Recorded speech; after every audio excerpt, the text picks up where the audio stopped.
नाज़रीन अस्सलाम वालेकुम, आप देख रहे हैं सियासी टीवी। कौमी खुनाई में आप सबका इस्तकबाल है। मैं मोहम्मद सिद्दीक। सबसे पहले सुर्खियों पे एक नज़र डालते हैं। ईरान जंग, हुकूमत ईरान ने पेट्रोकेमिकल मसनूआत को मुकम्मल कस्टम ड्यूटी से मुस्तस्ना कर दिया, सारिफिन को भी मिलेगी राहत। स्मार्ट मीटर पर लोकसभा में हंगामा, मनीष तिवारी ने बिजली बिल में 4 गुना इजाफे पर उठाए सवाल। स्मार्ट बिजली मीटर इख्तियारी नहीं, लाजमी नहीं, मरकजी वजीर तवानाई मनोहर लाल का ऐवान में जवाब। मगरबी एशिया तनाज़ा, राजनाथ सिंह का केरला में बड़ा बयान, कहा मुल्क में ईंधन की कमी नहीं, मुल्क किसी भी बहरान से निपटने के लिए तैयार। राहुल गांधी ने आसाम में एक बड़ी रैली से खिताब किया, कहा आसाम फूलों का एक गुलदस्ता है, कांग्रेस अवामी मसाइल को करेगी हल। कश्मीर के सयाहती मुकाम है बंद, महबूबा मुफ्ती ने जताई तशवीश, ईंधन के मसले को फौरी हल करने का किया मुतालबा। नहीं थी सुर्खियां, आप खबरों की तफसील पेश है।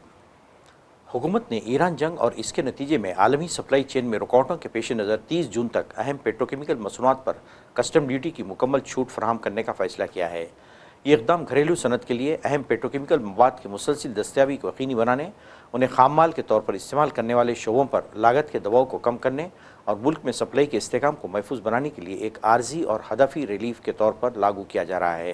हुकूमत के मुताबिक इस इस्तिस्ना से पेट्रोकेमिकल खाम माल और इंटरमीडिएट्स पर इन्हिसार करने वाले मुख्तलिफ शोबों को फ़ायदा पहुँचने की उम्मीद है, जिनमें plastic, packaging, textile, pharmaceutical, chemical, automotive पुर्जे और दीगर मैन्युफैक्चरिंग सेक्टर शामिल हैं। इससे हतमी मसनूआत की सारिफिन को भी राहत मिलेगी। क्रूड के लिए अरेंजमेंट किया हुआ है।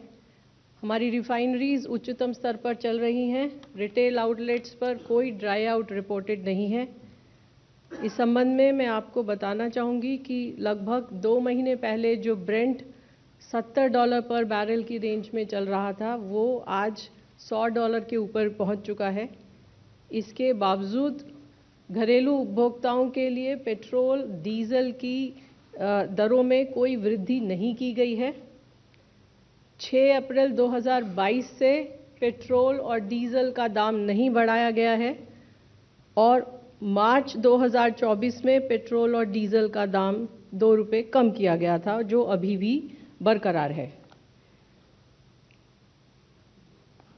घरेलू उपभोक्ताओं को इंटरनेशनल जो वॉलेटिलिटी है प्राइसेस में, उससे बचाने के लिए आप जानते हैं भारत सरकार ने एक्साइज ड्यूटी को कम किया ताकि घरेलू उपभोक्ताओं को बचाया जा सके और प्राइस में कोई भी वृद्धि न हो। इस सब के बावजूद प्राइस वही मेंटेन है और इसके फलस्वरूप हमारी ऑयल मार्केटिंग कंपनीज को पेट्रोल और डीजल दोनों पर अंडर रिकवरी भी है। इसके साथ ही साथ आप जानते हैं कि घरेलू बाज़ार में एटीएफ और डीजल की उपलब्धता सुनिश्चित कराने के लिए भारत सरकार ने एक्सपोर्ट लेवी भी लगाई है। इसलिए मैं ये आप सभी के माध्यम से कहना चाहूँगी कि हमारे पास पर्याप्त पेट्रोल और डीजल की क्वांटिटीज़ उपलब्ध हैं और मैं सभी देशवासियों से विनम्र निवेदन करना चाहूँगी कि इसके चलते कृपया पैनिक बाइंग से बचें। नेचुरल गैस के संबंध में जैसा आप जानते हैं कि घरेलू उपभोक्ताओं को और सीएनजी ट्रांसपोर्ट को 100% सप्लाई सुनिश्चित की गई हैं। इसके साथ ही भारत सरकार ने पीएनजी नेटवर्क को बढ़ाने के लिए कई महत्वपूर्ण कदम भी लिए हैं और इन सभी कदमों के चलते मार्च 1 महीने में लगभग 3,25,000 कनेक्शंस को गैस दी गई है, गैस सप्लाई चालू की गई है। इसके अलावा 2,85,000 नए कनेक्शंस दिए गए हैं और 3.5 लाख नए कंज्यूमर कनेक्शंस के लिए। लोकसभा में आज स्मार्ट मीटर के मसले पर इस वक्त माहौल थोड़ा गर्माता हुआ दिखाई दिया, जब कांग्रेस के सीनियर लीडर मनीष तिवारी ने इल्ज़ाम आयद किया कि जिन इलाकों में स्मार्ट मीटर नस्ब किए गए हैं वहाँ बिजली के बिलों में गैरमामूली इजाफा हुआ है। ऐवान ज़ीरी से खिताब करते हुए मनीष तिवारी ने कहा कि ख़ास तौर पर इन जहां बिजली के शोबे में निजीकारी की गई है वहां सारिफिन के बिल 4 गुना तक बढ़ गए हैं। जिससे अवामी शदीद परेशानी का सामना है। इन्होंने सवाल किया कि आखिर स्मार्ट मीटर में ऐसा कौन सा निज़ाम नस्ब है जो बिजली के बिलों में इस कदर इजाफा हो रहा है। हुकूमत ने लोकसभा में कहा कि मुल्क में प्रीपेड स्मार्ट बिजली मीटर लाजमी नहीं है बल्कि इख्तियारी है और सिर्फ इन सारिफिन को ये सहूलत दी जाएगी जो स्मार्ट मीटर लगाना चाहते हैं। इन्होंने यह भी वाज़ेह किया कि स्मार्ट मीटर ज़बरदस्ती कहीं भी नहीं लगाए जा रहे हैं। मरकज़ी वज़ीर तवानाई मनोहर लाल ने जुमेरात को लोकसभा में एक ज़िमनी सवाल के जवाब में कहा कि प्रीपेड बिजली मीटर स्मार्ट सिस्टम एक इख्तियारी निज़ाम है और अगर कोई सारिफ इस सहूलत से फ़ायदा उठाना चाहता है तो इसे दिया जाएगा और इसके लिए इससे पहले सिक्योरिटी देनी होगी। अगर वो बाद में प्रीपेड वापस लेता है तो इसकी सिक्योरिटी भी वापस कर दी जाएगी। वज़ीर दिफ़ा राजनाथ सिंह ने कहा कि आज हम सबसे बड़ी तब्दीली के दौर से गुजर रहे हैं। मगरबी एशिया में एक बड़ा तनाज़ा चल रहा है कि अल्लाह के बहुत से लोग इन ममालिक में रहते हैं और काम करते हैं, लेकिन हमें बिल्कुल फ़िक्र नहीं करनी चाहिए क्योंकि हम अपने हिंदुस्तानी शहरियों की हिफाजत के लिए कोई भी कदम उठाने से नहीं हिचकिचाएंगे। हम इसके लिए पूरी तरह तैयार हैं। उनका मज़ीद कहना था कि कुछ लोग मगरबी एशिया में इस तनाज़े को लेकर झूठ फैलाना चाहते हैं और कशीदगी को हवा दे रहे हैं। मुल्क में पेट्रोल या डीजल की कमी नहीं है और ना ही गैस की कमी है और भारत किसी भी बहरान से निपटने के लिए तैयार है। हमारी बहरिया आबना हरमुज से इंडियन टैंकर्स को बहिफाजत निकाल रही है कि कोई कमी नहीं रखते हैं। हमारी सरकार का भी यही मानना है। हमारे सोल्जर्स और वेटरन्स देश के एक स्ट्रांग पिलर हैं। उनकी देखभाल करना यह हमारी मॉरल ड्यूटी है।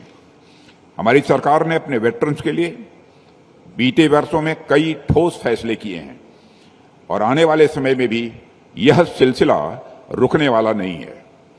लंबे समय से चली आ रही वन रैंक वन पेंशन की मांग को सरकार ने पूरी ऑनेस्टी के साथ इसे इम्प्लीमेंट किया है। इसके कारण हमारे वेटरन्स के जीवन में न केवल फाइनेंशियल स्टेबिलिटी आई है बल्कि यह भरोसा भी मजबूत हुआ है कि प्रधानमंत्री श्री नरेंद्र मोदी की लीडरशिप में एनडीए सरकार ने उनके साथ जस्टिस की है। साथियों, कांग्रेस ने इस देश के पूर्व सैनिकों की आंखों में बराबर धूल झोंकने का काम किया है। यह कांग्रेस ही है जो 4 डिकेड्स तक वन रैंक वन पेंशन के नाम पर हमारे पूर्व सैनिकों से एक प्रकार से विश्वासघात करती रही है। बजट एलोकेशन सिर्फ 500 करोड़ रुपये रखकर बराबर कांग्रेस कहा करती थी वो वन रैंक वन पेंशन इसे लागू करेंगे, जबकि इसके लिए हजारों करोड़ रुपए चाहिए थे। हमने 2013 में लोकसभा इलेक्शन से पहले ही कहा था कि सरकार बनने पर वन रैंक वन पेंशन को लागू करेंगे और भाजपा सरकार ने न सिर्फ वन रैंक वन पेंशन को लागू किया बल्कि पूर्व सैनिकों को एरियर भी दिया। यानी जो हम कहते हैं वह करके दिखाते हैं। हमारे वर्ड्स और हमारे डीड्स में कभी अंतर नहीं होता है। और अपने वेटरन्स के अलावा हम उन सैनिकों को भी उचित सम्मान कर रहे हैं जिन्होंने राष्ट्र के लिए सुप्रीम सैक्रिफाइस दी है। और इसी भावना से हमने नेशनल वार मेमोरियल जैसे स्थान बनवाए जो हर नागरिक को यह याद दिलाते हैं कि आज हम जिस शांति और आज़ादी में जी रहे हैं उसके पीछे कितने बलिदान छिपे हुए हैं। आप कल्पना कर सकते हैं कि आज़ादी के इतने सालों तक देश में राज करने के बावजूद कांग्रेस गवर्नमेंट एक वार मेमोरियल तक नहीं बना पाई थी। आज हम देश के कांग्रेस से मल्लिकार्जुन खड़गे ने ऐवान में कहा कि बीजेपी इलेक्शन से पहले कुछ और बाद में कुछ मुजाहरा पेश करती है। इन्होंने खवातीन रिजर्वेशन बिल की मुमकिना दोबारा पेशी के हवाले से अपने रद्दमल में कहा कि ऑल इंडिया पार्टी मीटिंग बुलाई जाए और मुत्तफिका तौर पर इस बिल की मंजूरी यकीनी बनाने के इक़दाम किए जाएँ, क्योंकि कांग्रेस ने खवातीन के रिजर्वेशन के सबसे पहले आवाज़ उठाई थी।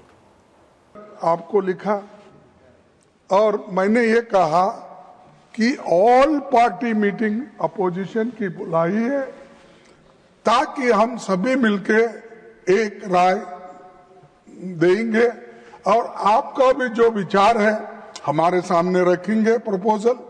उस प्रपोजल को लेकर फिर हम एक बार सब बैठ के विचार करके उसको आगे बढ़ाएंगे। हम कोई महिला रिजर्वेशन के खिलाफ नहीं है। We are the first people to bring that and with our support only it has become unanimous. and these people to take credit whenever they want, they take. Sir, मैं आपसे यही विनती करता हूं, सभी लोग सहमत हैं, लेकिन किस वक्त कैसा लाना, क्या करना, ये आपका खेल बंद करो। क्योंकि ये जो है महत्व का बिल है, इसमें अनेक विषय है। अगर आपको करना ही था तो 3 साल क्यों वेट किए? अगर आपको करना ही था तो इसी सेशन में पहले लाना था। आपकी इच्छा ही अगर इतना दृढ़ है और ये है तो 3 दिन हम रूरल डेवलपमेंट का डिस्कशन करें, क्या ये नहीं कर सकते थे? तो ये सर, मैं ऐसे सवाल ये उठाते हैं, ये मेरे को मुश्किल क्या है, पाप बेचारे हमारे मिनिस्टर को आगे करते हैं, पीछे क्या है मोदी साहब रहते हैं, वो पीछे से इनको ढकलते हैं और जहां तक है होता है। मैं माफी मांगता हूं क्योंकि उनको मैं खुद ऐसा नहीं बोल रहा हूं, परिस्थिति वैसी है उनके पास। I will ask him to respond. हाँ sir, Yes. you also know the situation is like that. You know very well the situation is created by Modi ji, and they have to follow it. No. Therefore, I will ask him to respond. I request you, sir. I request you. Yes. I will ask them to. No. I will ask the government to request respond. you. Please. You please. call No. after election. You call after election. We will all cooperate. Assam फूलों का एक गुलदस्ता है जिसमें अलग अलग मज़ाहिब, ज़ात और नज़रियात के लोग रहते हैं। कांग्रेस की सोच है कि हिंदुस्तान की आवाम के हाथ में असल ताकत मुल्क को चलाने में हर तबके को शराकत दारी मिलेगी। दूसरी तरफ बीजेपी का नज़रिया है कि आसाम को दिल्ली से चलाया जाए, यही लड़ाई चल रही है। कांग्रेस का राहुल गांधी ने आसाम में एक बड़ी रैली से खिताब करते हुए ये बयान दिया। इन्होंने कहा कि कांग्रेस अवामी मसाइल को हल करेगी और इंसाफ दिलाने का काम करेगी। असम में अलग अलग विचारधाराएं हैं, अलग अलग आइडेंटिटीज हैं, अलग धर्म हैं, अलग जात के लोग रहते हैं। एक प्रकार से असम फूलों का गुलदस्ता है और उसमें हर एक आइडेंटिटी की जगह होनी चाहिए। हमारी सोच, कांग्रेस पार्टी की सोच शुरुआत से ही डिसेंट्रलाइजेशन ऑफ पावर की सोच रही है। हम चाहते हैं कि पावर सचमुच में जनता के हाथ में जाए, हिंदुस्तान के कोने कोने में जाए और हर आइडेंटिटी को हिंदुस्तान के चलाने में जोड़ा जाए। दूसरे तरफ बीजेपी की विचारधारा है कि असम को, असम के आदिवासियों को, असम के सब लोगों को दिल्ली से चला जाए। यह लड़ाई चल रही है। हम कहते हैं कि आपको अपने निर्णय लेने चाहिए, इसलिए हमने आपको कॉन्स्टिट्यूशन में सहायता दिया है यह करवाने के लिए। उनकी सोच है कि आपकी जमीन, आपका जल, आपका जंगल, सारा का सारा उनके हाथों में जाए। आम आदमी पार्टी लीडर संजय सिंह ने इल्ज़ाम लगाया कि मोदी को सिर्फ अपने सरमायादार दोस्तों की फिक्र है, मुल्क की और आवाम की कोई परवाह नहीं है। इन्होंने ऐवान में कहा कि मोदी जहां जहां गए अडानी को साथ ले गए और तमाम माहिदों में उनकी मदद की। अपोजिशन और मौजूदा मुखालिफिन की आवाज़ें बंद कर दी गईं। आइए सुनते हैं ये बयान। करोड़ रुपए लेके ललित मोदी भाग गया। ये बड़े बड़े जो हजारों करोड़ रुपए के लुटेरे थे, हिंदुस्तान से भगाया किसने इनको? आपने भगाया। ये गुनाह आपने किया, इसलिए आपको देश की अर्थव्यवस्था को ठीक करने का आपकी मंशा नहीं है। आपकी जो 56 छुरी वाली सरकार थी, उन्होंने तो इन लोगों को भगाने का काम किया, इन लोगों को निकालने का काम किया, सेफ पैसेज देने का काम किया। देश की जनता लूटी गई, बैंकों को आपने खाली करने का काम किया। और ऑथेंटिकेट करते हुए मैं आपको बताऊंगा मान्यवर, ये आपका लोकसभा में दिया गया सरकार का उत्तर है, मेरे घर पे नहीं बना। इसमें आप लोगों ने साफ तौर पे बताया है कि आपने करीब करीब 70% कर्जा 5,44,000 करोड़ में से मात्र 1,60,000 करोड़ रुपए आपने कर्जा वसूला और बाकी सब का सब आपने माफ कर दिया। ये तो बड़ी अच्छी स्कीम है आपकी, बहुत अच्छी स्कीम है। यही स्कीम आप किसानों के लिए लाइए, यही स्कीम आप मजदूरों के लिए लाइए, रेहड़ी पटरी वालों के लिए लाइए, छात्रों के लिए लाइए, छोटे दुकानदारों के लिए लाइए और कहिए कि अगर 1 लाख रुपए किसी किसान का बाकी रहेगा 30,000 रुपए दे दे, उसका बाकी कर्जा माफ। कहिए कि अगर 1 करोड़ रुपए किसी दुकानदार का, छोटे व्यापारी का माफ रहेगा, बकाया रहेगा, उससे 30 लाख रुपए लेके 70 लाख रुपए माफ। क्योंकि यही काम तो किया है आपने।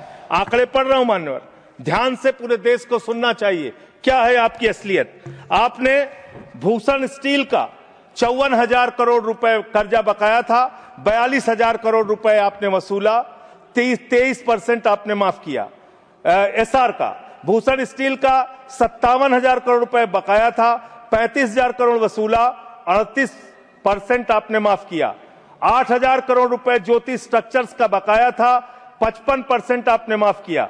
91,000 करोड़ जीएचएफएल का बकाया था, 60% आपने माफ किया। भूषण पावर का 48,000 करोड़ रुपए बकाया था, 19,000 करोड़ रुपए वसूला, 60% माफ किया। इलेक्ट्रो स्टील्स का 14,000 करोड़ रुपए बकाया था, 5,000 करोड़ रुपए लिया, 62% आपने माफ किया। मोनेट इस्पात का 11,500 करोड़ रुपए बकाया था, 2,800 करोड़ रुपए वसूला, 75% कर्जा आपने माफ किया। एमटेक का 13,500 करोड़ रुपए बकाया था, 2,700 करोड़ रुपए वसूला, 80% आपने माफ किया। आलोक इंडस्ट्रीज का 30,000 करोड़ रुपए बकाया था, 5,000 करोड़ रुपए वसूला, 83% आपने माफ किया। लैंको इंफ्रा का 47,000 करोड़ रुपए बकाया था, 5,300 करोड़ रुपए आपने वसूला, 88% कर्जा आपने माफ किया। वीडियोकॉन का 46,000 करोड़ रुपए बकाया था, 2,900 करोड़ रुपए वसूला, 94% कर्जा आपने माफ किया। हैदराबाद के रुकने पार्लिमान असदुद्दीन अवैसी ने कहा कि आसाम इलेक्शन में वो बदरुद्दीन अजमल की party all India United democratic front का साथ देंगे। इन्होंने इल्जाम लगाया कि कांग्रेस आसाम में बीजेपी को रोकने में नाकाम साबित हो गई है और बीजेपी आसाम की हुकूमत नफरत फैला रही है और अक़लियतों के लिए मसाइल पैदा किए जा रहे हैं। और कांग्रेस पार्टी बिल्कुल नाकाम साबित हो चुकी है बीजेपी को रोकने के लिए और कांग्रेस पार्टी की वजह से ही आज हेमंत बिस्वा शर्मा और बीजेपी सत्ता में है। और आए दिन हम देख रहे हैं कि 50,000 से ज़्यादा मुसलमानों के घर को तोड़ा गया, उनको बेघर कर दिया गया। तो इसलिए बहुत ज़रूरी है कि अजमल साहब और उनके कैंडिडेट्स को यहाँ की जनता उनको कामयाब करे ताकि उनके कॉन्स्टिट्यूशनल राइट्स को प्रोटेक्ट किया जा सके, उनको एक डिग्निफाइड ज़िंदगी मिल सके। इसलिए हम यहाँ पर आए हैं और हम पूरा सपोर्ट कर रहे हैं AIDF को। सर, आसाम सीएम ने बोला है भाजपा सरकार आसाम में UCC लागू करेगी, इस पर क्या है? तो फिर आप लव जिहाद का कानून क्या करेंगे? देखिए, संविधान में freedom of religion fundamental right है। संविधान में जो प्रियम्बल है उसमें liberty of thought, equality and justice की बात की गई है। तो ये UCC के नाम पर सिर्फ हिंदू कोड बिल को लागू करना चाहते हैं, जो सरासर गलत है, अनकॉन्स्टिट्यूशनल है। वो सीएम ने ये भी बोला है आसाम में UDF का नामो निशान मिला देंगे। देखिए, जब तक अल्लाह सुब्हाना व तआला की दुनिया बाकी रहेगी, इंशाअल्लाह ताला हम तमाम लोग बाकी रहेंगे। इंसान की बस की बात नहीं है किसी को मिटाना। लोग आए, मिट गए, चले गए और हम जिंदा रहेंगे इंशाअल्लाह ताला। सर, कल डोनाल्ड ट्रंप ने ईरान के मुद्दे को लेकर राष्ट्र का संबोधित किया।